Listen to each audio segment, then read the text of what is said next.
Just when you thought the NBA offseason madness was over, an offseason headlined by Paul George heading to the Oklahoma City Thunder, Chris Paul to the Houston Rockets, and Jimmy Butler to Minnesota, it gets even crazier. Now, I'm sure we're all expecting Kyrie Irving to get traded, obviously after asking the trade from Cleveland and the fact that he was in a video kind of making fun of LeBron, mocking him with Steph Curry. It's interesting to see what team he got traded to, because we all know this was coming. But my goodness, we didn't see this coming. Kyrie Irving was traded from the Cleveland Cavaliers yesterday, or the day before, or 2 days before today, depending on when this video goes up, to the Boston Celtics for Isaiah Thomas, All-Star Isaiah Thomas, Jay Crowder, Ante Zizic, and the Brooklyn Nets first-round pick from next season. Holy cow. Not only is this trade have several superstars and several really big assets in it, it's between the two top seeds in the East. The Celtics were the top seed in the East last year, although the Cavs were right behind them, and the Cavs were resting players. So, the two top teams in the East. This is crazy. But like usual, I'm making a video on it, as you can tell by watching this video. Obviously. Why would Boston do this? I always go over why each team would do this. Let's start with Boston first. Now, what do they acquire? They acquire a 25-year-old point guard in Kyrie Irving, who averaged 25.2 points per game last year, along with 5.8 assists. He made the All-Star team as well. He had a .473 field goal percentage and a .905 free throw percentage, which was and he had a career high in points per game. Ugh. He's also making about $20 million for the next 3 seasons, give or take a couple thousand. He's a free agent in 2020, and he plans to re-sign with Boston, so that's good for Boston.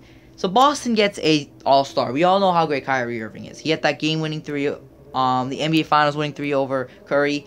He was very important, very detrimental in the Cavs' victory over the Celtics, over the Warriors in 2016. He was the second best player on a Cavs team, and I mean, let's be honest. If you're the second best player on a team with LeBron James, you're probably pretty good, unless it was the old Cavaliers that had Mo Williams. Ugh. But Boston gave up a lot for this, and that's why I believe personally that Boston did not win this trade. Before people go crazy. Now, I'm not gonna get into the situation where arguing Kyrie's better than Isaiah Thomas, or Isaiah's better than Kyrie, or anything like that. But I'm going to compare Isaiah and the stuff that they traded away. Now, Isaiah Thomas is a 28-year-old All-Star last season. He averaged about 29 points per game last year, which was more than Irving averaged. Although, to be fair, Irving was with LeBron, so if he wasn't, he probably would have to average more if he was on the Celtics, because Celtics didn't really have anybody as good as LeBron last year. He also had 5.9 assists per game, which is about the same as Kyrie. He had a .463 field goal percentage, a .379 three-point percentage, and a .909 free throw percentage. Basically everything that's there was a career high. Goodness gracious, motorbikes outside the house. He's a free agent next season. He's making $6.261 million. So Isaiah Thomas, great player, All-Star. Say what you want about who is better. But what tilts this trade for Cleveland is the fact that they got other players. Now, I can understand Thomas is I can understand if you think Irving's better than Thomas. But why would the Celtics trade Isaiah Thomas, their best player, in this trade? I don't know why, honestly. I mean, yeah, he's a free agent next year. I guess they don't want to pay him the max. But that Kyrie's making $20 million. He's making more money than Thomas is making this year. And they're going to probably re-sign him for a hefty contract, so I don't know what Boston was thinking with this.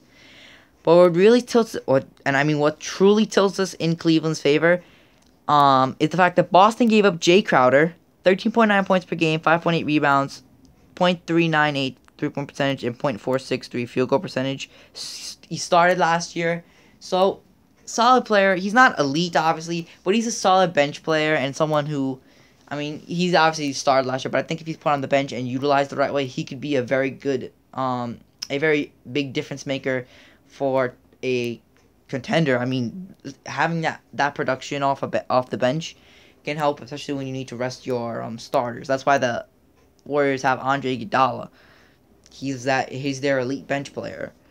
Their sixth man. Crowder's making $7 million per year until 2020, so they have him for a few more years. Now, Ante Zizic is another guy. The Celtics also gave up 23rd overall pick from the 2016 draft. Solid player. It looks like he could be a solid player in the league. From the Croatian league, and they also gave up the Brooklyn Nets 2018 first round pick, which is an unprotected as well. So if that's the first overall pick, Michael Porter Jr. with LeBron. Wow.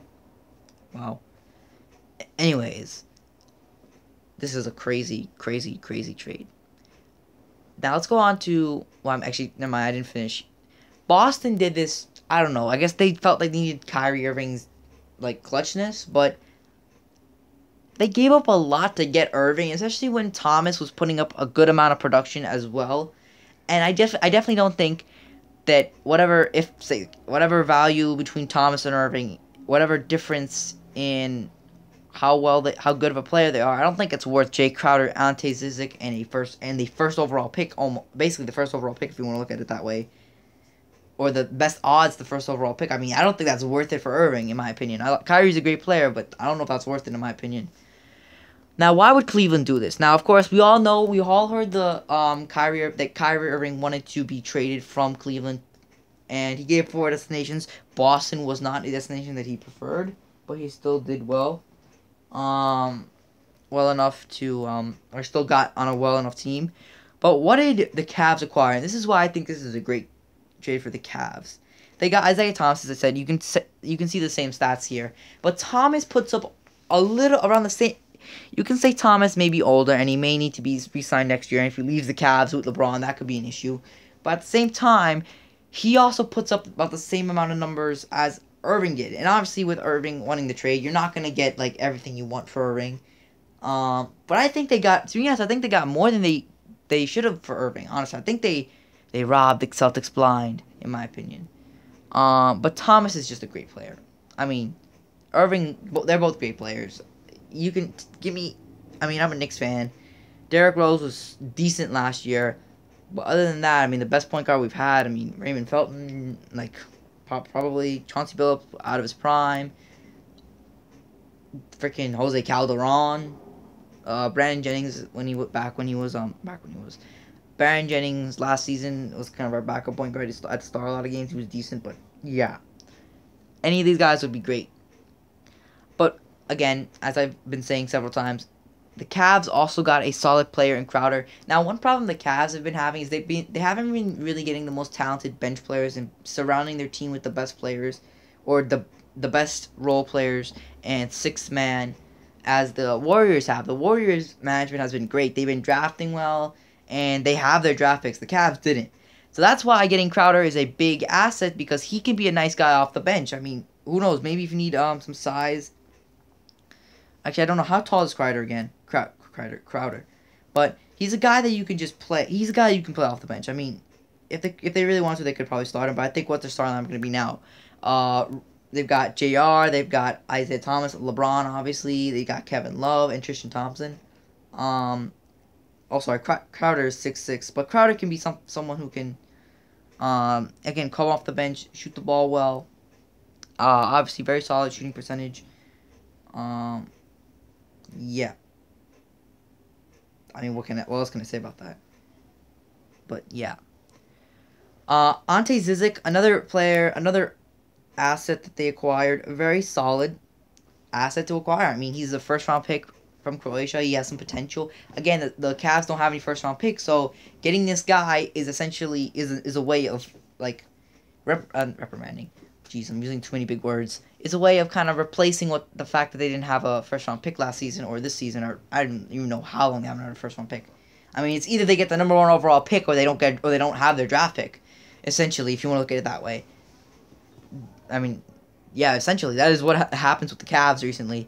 So Zizic is a very good pickup, and then of course they happen to get the Brooklyn Nets 2018 first-round pick, which is gonna have the best odds probably gonna have the best odds at the number 1 overall pick. So again, if this is a great trade for them, it also helps to kind of see if they can convince LeBron to stay, because I think LeBron, of course, LeBron.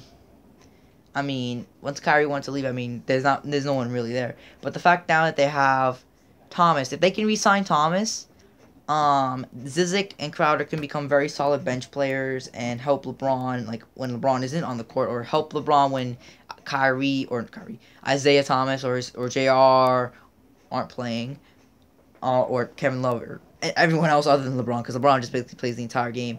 And that first round pick could develop into another star. So again, if the Brooklyn Nets end up doing poor this year, I think LeBron might end up staying in Cleveland just because of the fact that now he has some players. The reason LeBron left Cleveland the first time, and this is my opinion, there was really nobody on Cleveland for LeBron. There was nobody on Cleveland that was even close to being an all-star, and even close to being a star, in my opinion. I just think that everybody, like, LeBron was surrounded by a bunch of, like, decent role players, maybe a fringe starter, but now LeBron has Isaiah Thomas. If they can re-sign him, that's great. He has two solid possible bench players. I think Zizic might get that bench warmer role, but he might, again, continue to develop, and who better to learn to from LeBron, even though he's a center. Still, learning from LeBron, you can learn some things about the game. And then that top pick, I mean, I think LeBron stays in Cleveland because of this trade. I think this is a great trade for Cleveland. So, thank you guys for watching this video. Just thanks. I mean, what do you think about the trade? Who do you think won it?